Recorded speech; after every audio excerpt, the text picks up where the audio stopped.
Okay, this is it. The last topic, last school of thought for contending perspectives. And this is, let me reach over here and grab my chapter. This is the newest chapter, the one that's not in your current edition of your book, but it's going to be in the subsequent one, Ecological Economics. It's not a very happy way to end the semester because it's all pretty depressing, and one gets the sense that we're just not going to do anything about it. So I apologize to your generation for my generation, but there you have it. All right, so to my left here, oh yeah, that's still the last feminist one.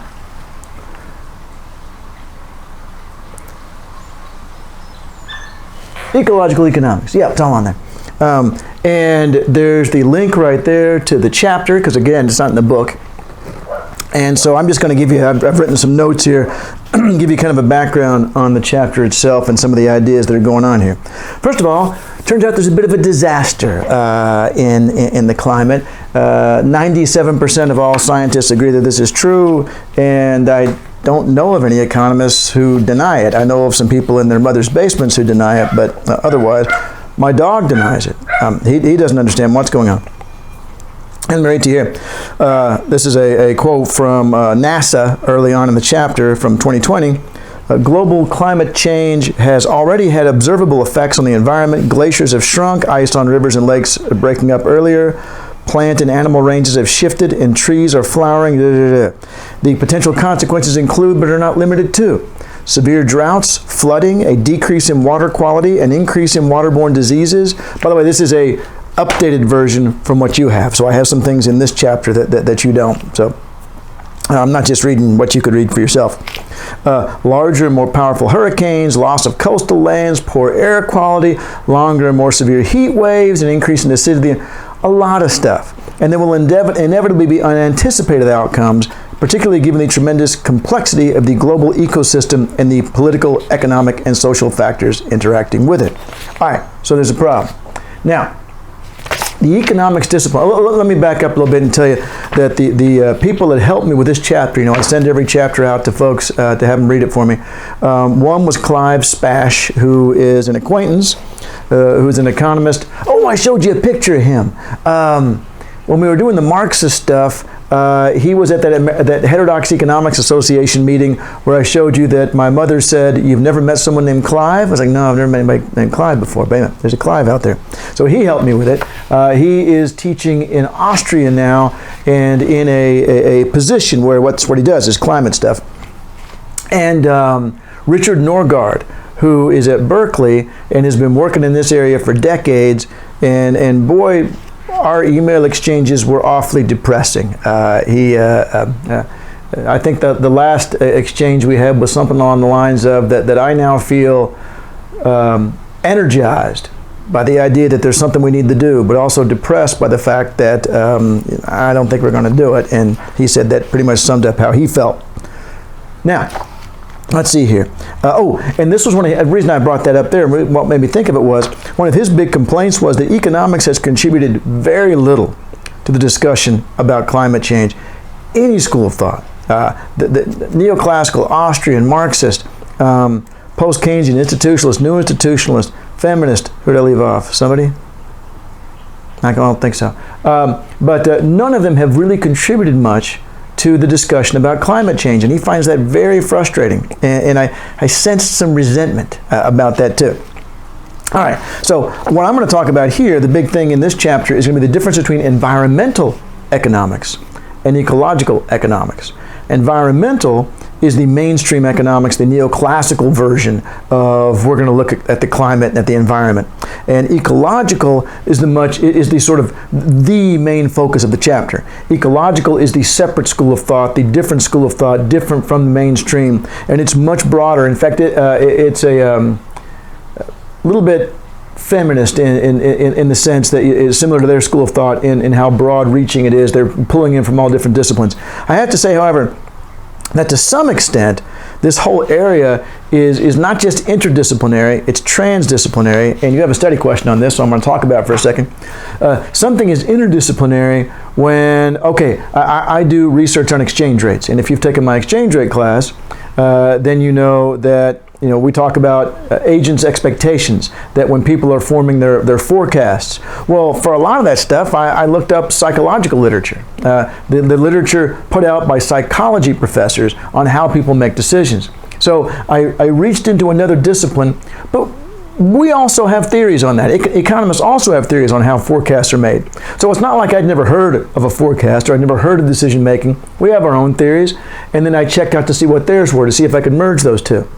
That's not quite the same thing when you're looking at the environment, because we don't have our own theories of biological processes, all right? Nor do biologists have their own theories of the business cycle, and that they're just sort of checking to see, what can I add or subtract.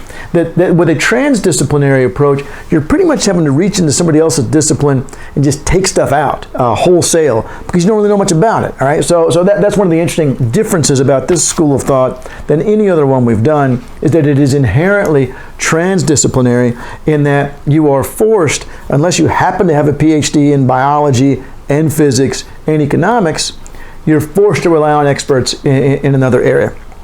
Now, environmental is the mainstream, and think of it this way: ecological is the non-mainstream, and ecological sounds broader, doesn't it?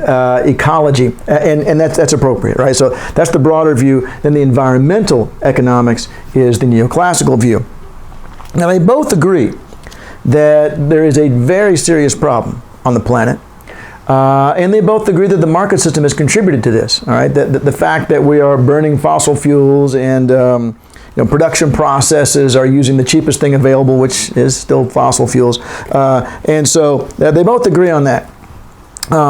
Where they split, and let's do environmental first, because the chapter does. Where they split is that the environmental view is that, okay, great episode of The Simpsons. Marge and Homer are in the principal's office, and the principal, Mr. Skinner, is telling them about something terrible Bart has done, and Homer says, "Yeah, but what you going to do?" Well, I was kind of hoping you'd do something, but, well, the environmental view, as far as the impact of the market system, yeah, but what you going to do?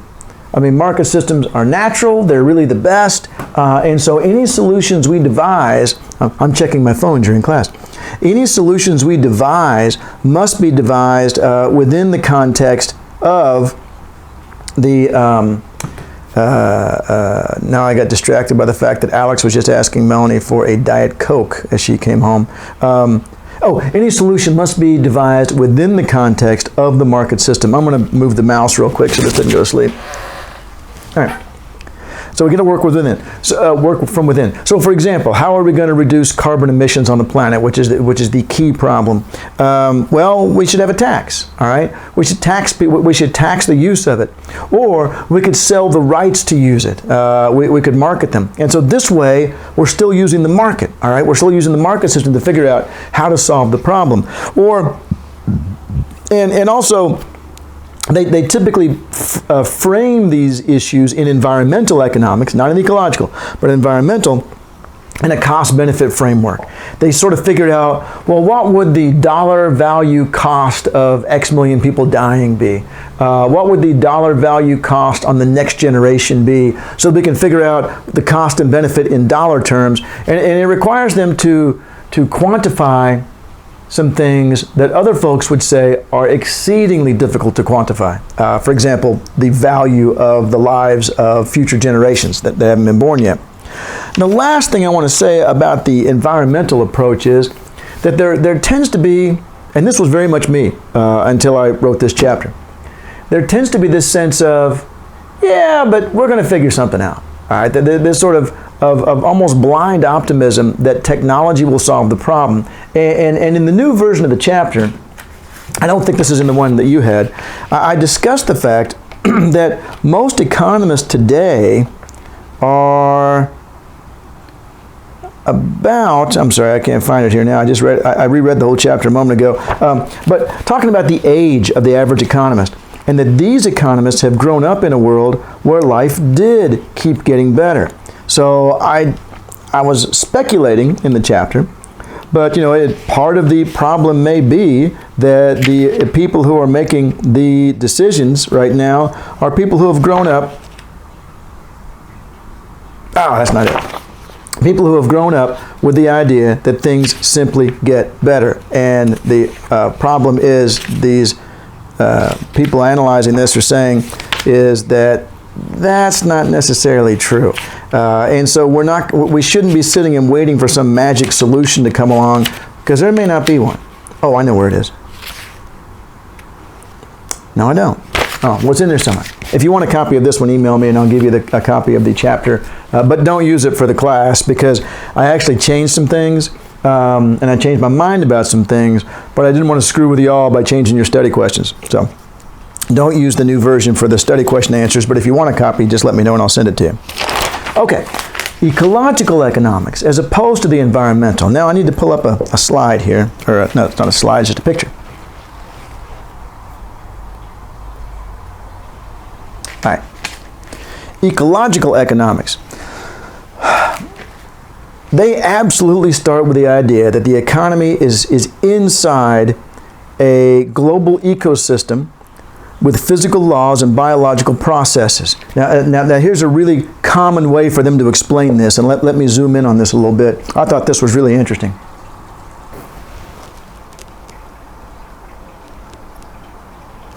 Okay, I don't know about you,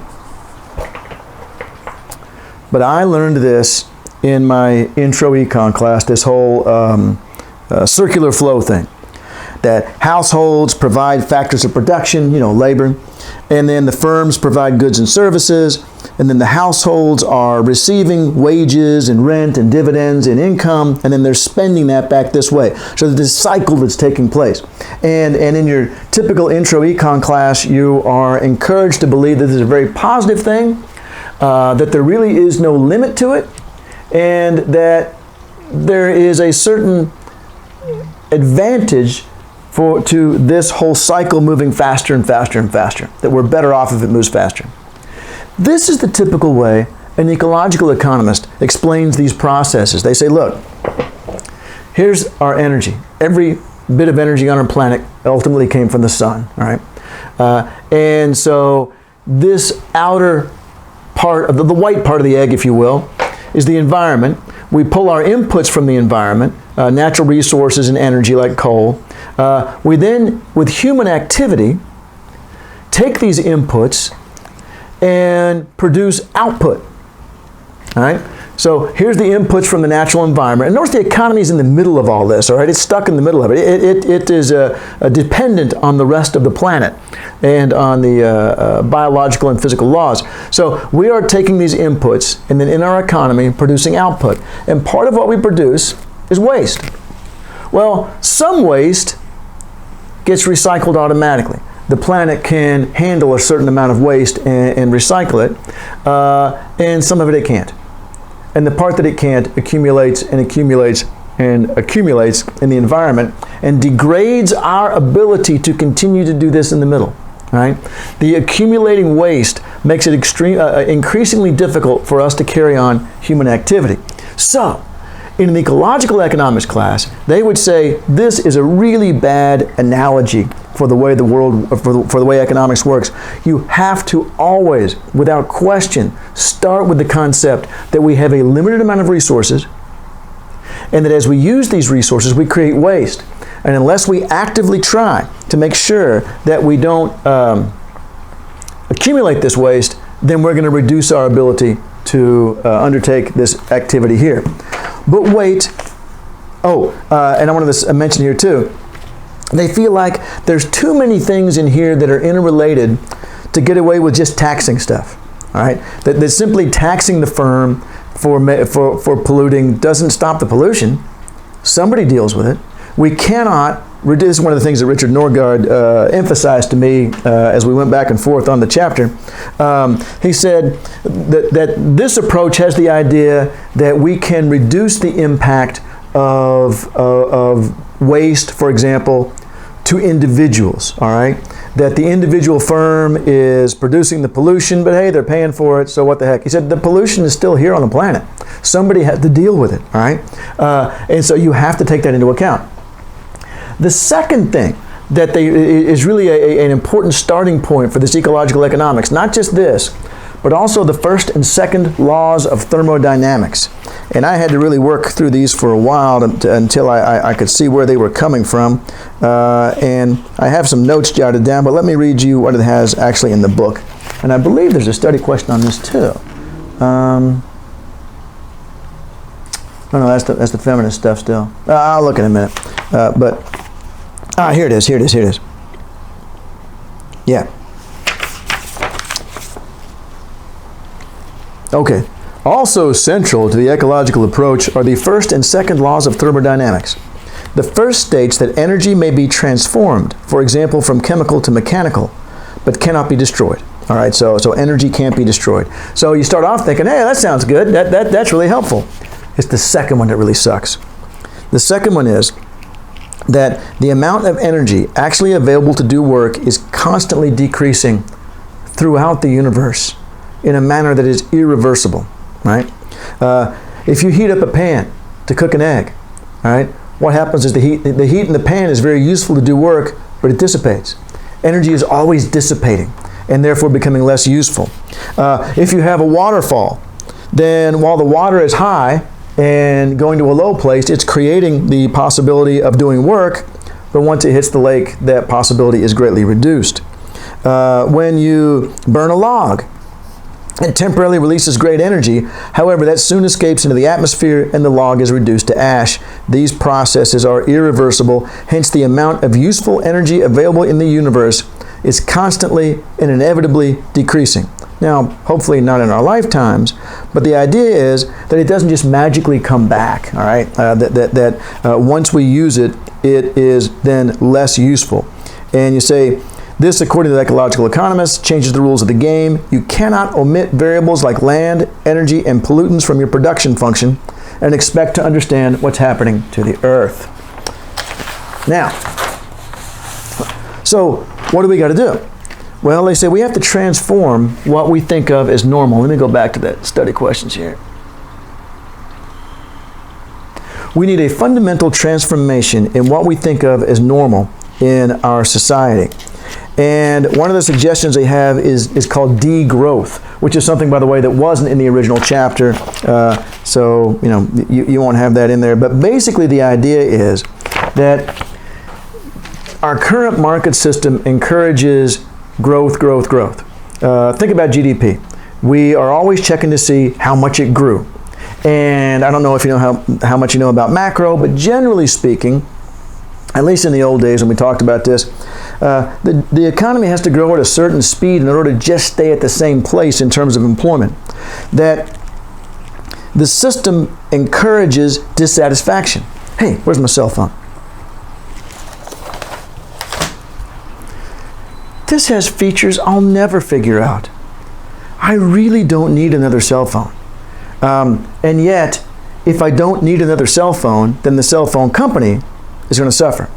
They have to, and not because they're jerks, but in order to survive, they have to convince me that I need another cell phone, that I need a new technology I've never used before, whatever, or they can't employ people, they can't make a profit. The market system depends on growth to survive. And as I read in one source that I was looking at, growth for growth's sake is the philosophy of the cancer cell. All right?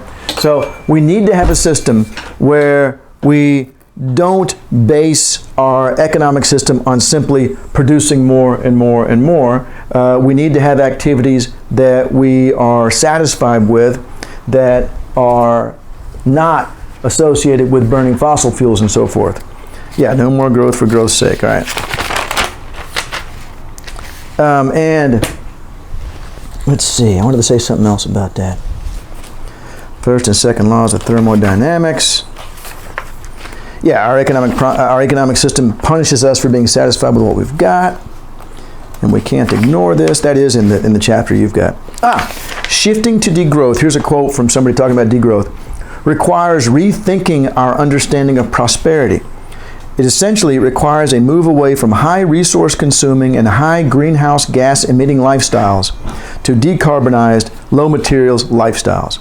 Instead of aiming for more stuff, we aim for more happiness in terms of leisure time, recreation, socialization, peace of mind, equity, and cooperation. Rather than the average American working the reported 44 to 50 hours a week in order to meet the payments on the latest electronic gadgets that they barely have time to enjoy, we work shorter hours, we make do with fewer and less fancy but perfectly adequate possessions, and we spend more time with family and friends. All right, so this is the sort of thing they're talking about with degrowth.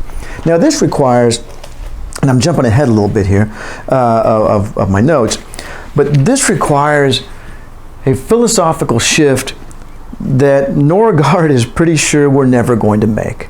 That we have become so accustomed to this being the natural state of our lives, the way the world works right now. And of course, the world is built to accommodate this growth lifestyle.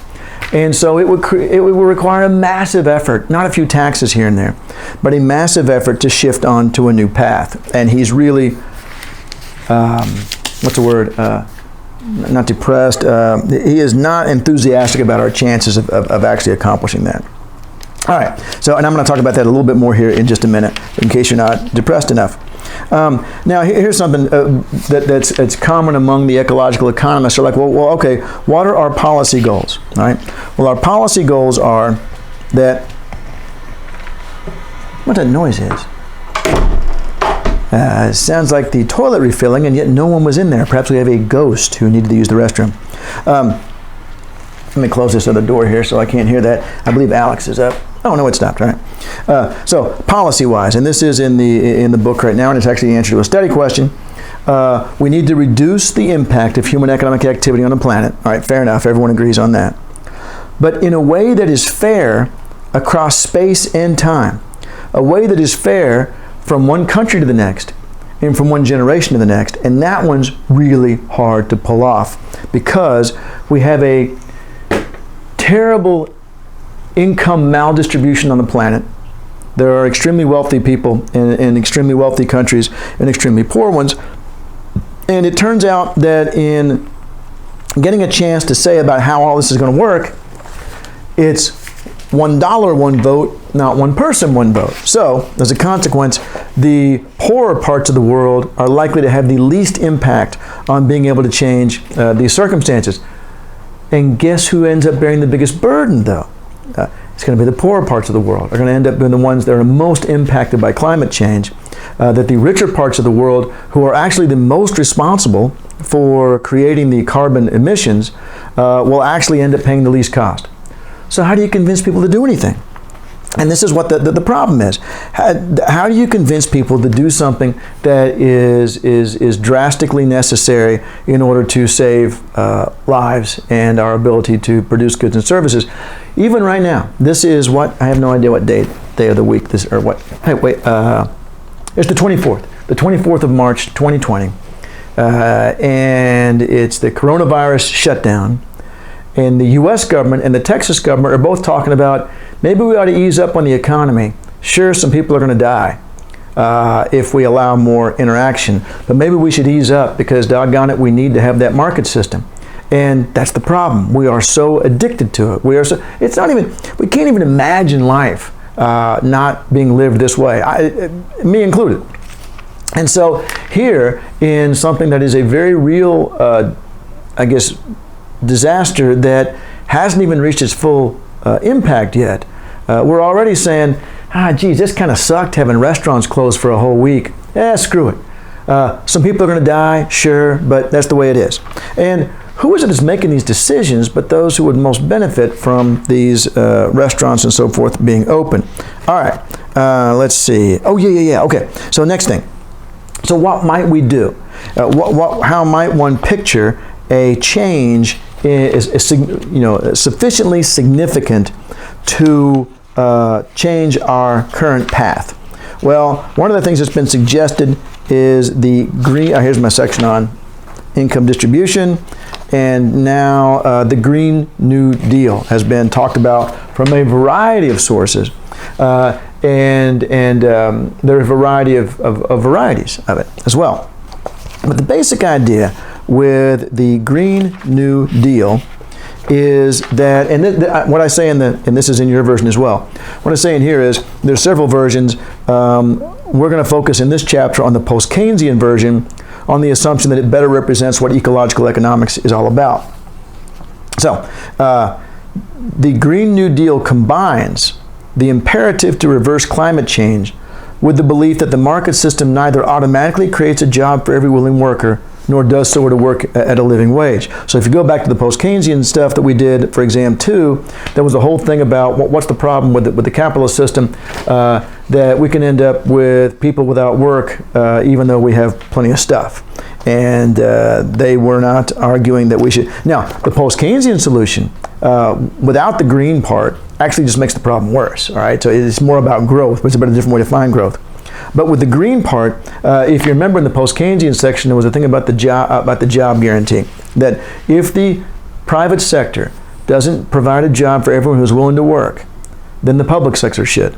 This was a problem that was solved for us automatically during the Cold War and during World War II, because there were plenty of government jobs. They were called the military. But in times of peace, we don't have that. So we want to put people to work doing things that are not profitable. And why not profitable? That's the realm of the private sector. We should not be the government should not compete with the private sector, but of social benefit. Things that we agree politically are of social benefit. And let's pick out some real simple ones here. That wasn't the dog, was it? No. What do you call it? Child Protective Services. I remember watching a show called Unsolved Mysteries years ago, and they were talking about that these two kids, a brother and sister, that their mother and stepfather had abandoned them, and the whole thing was about, what had happened, where were they, someone must know, let me close that door. And in the course of the episode, they said that, they interviewed the local social services people, and the social services people said, oh yeah, we had reports of abuse. And apparently the stepfather had been abusing the daughter. So why'd you do anything about it? So, well, it was one of the 3,000 cases the two of us have to cover. So why not make it 3 people, 4 people, 10 people, all right? If we have enough goods and services for people, oh, that's weird. Oh, that's because the screen went out. All of a sudden, I guess you saw that. If we have enough goods and services for people, that's perfect for the ecological economic stuff, right? That little screensaver there. If we have enough goods and services for people, that's not the issue, but we don't have something for them to do in order to earn the right to share in those. Have them do something we all think is right and just and fair, like fighting the Nazis in World War II, or keeping the Soviets out during the Cold War, or working with Child Protective Services, all right? So anyway, there's a lot of that in the post-Keynesian section. But is there a better example of something that is not profitable, but socially beneficial, socially necessary, than Green New Deal, than climate change, addressing climate change, cleaning up the pollution, going out and picking up all the garbage there is, recycling? I mean, these things are not profitable, or we'd already be doing it, right? Installing greener, oh man, there it goes again. I'm just going to leave that off. Greener, now I don't need as much light on me. Now I'm terribly self-conscious. Everything changed anyway. No signal. Okay, that'll work. And there's a whole list of things in the chapter. We know what to do. All right, that's not a secret. There's lots of things that can be done to try to address the climate change, but none of them are profitable. How do we know? Because they're not being done. If they were profitable, we'd already be doing it. So, and we're about done here. Yeah. And again, as I said, this Richard Norgaard guy especially was like, he just seems so tired and so sad, but also with enough anger in him to say, we need to do this, and he gave me all kinds of great stuff to read, some things he was still working on, and so on. But he said, I don't think we're going to do it. I don't think we're going to make any difference whatsoever. We're not going to try to fix this. And that's why I say, I hate to leave you with this, but that's where we are. Now, all right, so there's my brief introduction. Read the chapter. It's actually not bad too. I kind of liked it. What are our study questions? Transdisciplinary research, what is that? Well, I just told you about that. Easy to read, you can find it. In environmental economics, they believe that it makes more sense, let me turn this light off now. Makes more sense to allow firms to pollute if they purchase, and it just talks about how in environmental, not ecological, but in environmental economics, how they think about addressing the problem.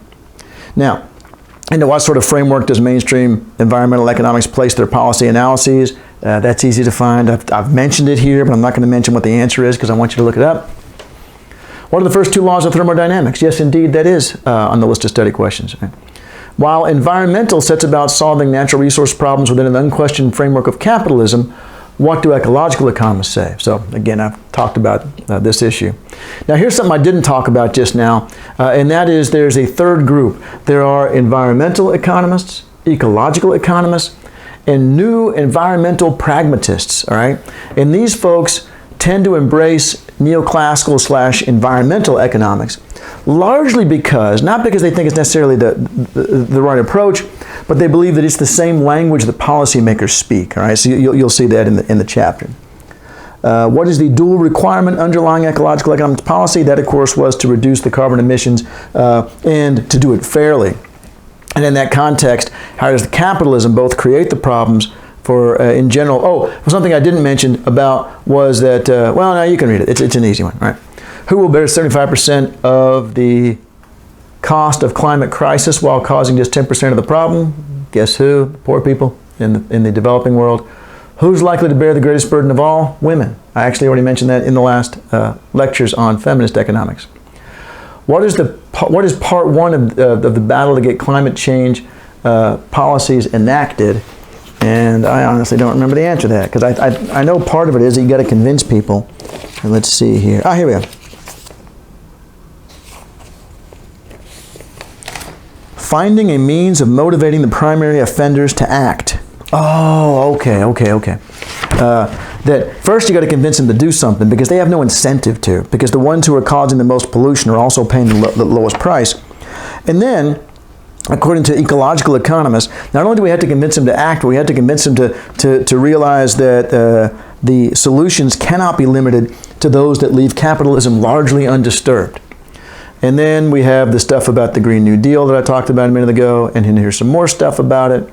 And then here, the last part is what I finished up on a minute ago, and that is that we have these inherent problems in developing solutions because we're not going to stop what we're doing. That it seems so natural to us, so much a part of our daily lives, that it is extremely difficult to imagine us being willing to do what is necessary to stop the climate change. And so that's the depressing end of that. And that's it. That's the entire course. I may do another video kind of summing everything up, but otherwise, as far as that goes, you guys don't want to watch more videos, though, do you? You're going to have a crap load of stuff from your other classes. So this is it. And this is the end of Contending Perspectives. I hope you enjoyed it. I hope you found that there was something in every school of thought that you thought was interesting and useful. You don't have to make up your mind which one you think is right. But it is good if you sit there and think about, let these things churn through all the various things we talked about.